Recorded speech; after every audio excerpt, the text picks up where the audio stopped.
There's a question pulsing beneath our collective conscience right now. Why do catastrophic events sometimes arrive in a sudden, almost merciless fashion? We can observe this happening in real time, and no amount of celebrity status or high walls can stop the force of nature when it's unleashed. We see entire neighbourhoods once brimming with wealth and luxury suddenly reduced to ashes. Celebrities who spent their evenings attending lavish parties, some of whom, let's be honest, had immense social influence, were completely unprepared for the devastation.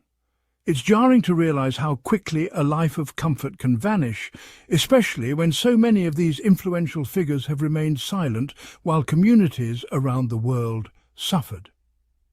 Recently, we witnessed hurricanes in the southeast United States causing unbearable destruction, and their timing coincided precisely with tragic events unfolding in the Middle East, as though the storm's formation marked the same calendar day. Is that purely random, or is there a deeper thread at play?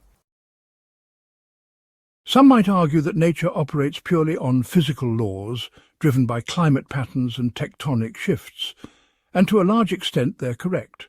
Science does an excellent job explaining how hurricanes form or why wildfires start. But if we look at the world only through that lens, we risk missing the moral and historical patterns laid out in Scripture, patterns that show a consistent link between moral decay and sudden downfall. Before dismissing that connection as superstition, consider how consistently these stories appear across different traditions. Time and time again we see the same pattern. Oppression escalates, prophets or wise voices call for reform, and if those warnings are ignored, disaster comes unexpectedly and leaves nothing standing. Could it be that historical patterns echo into our present day, regardless of whether we label them religious or secular? In the midst of our modern sophistication, smartphones, advanced medicine, social media influencers, something may be blinding us. We witness heartbreak in less glamorous corners of the world, entire families uprooted, children living in war zones or in severe poverty, yet those with the loudest microphones keep silent. Why do we choose not to speak out?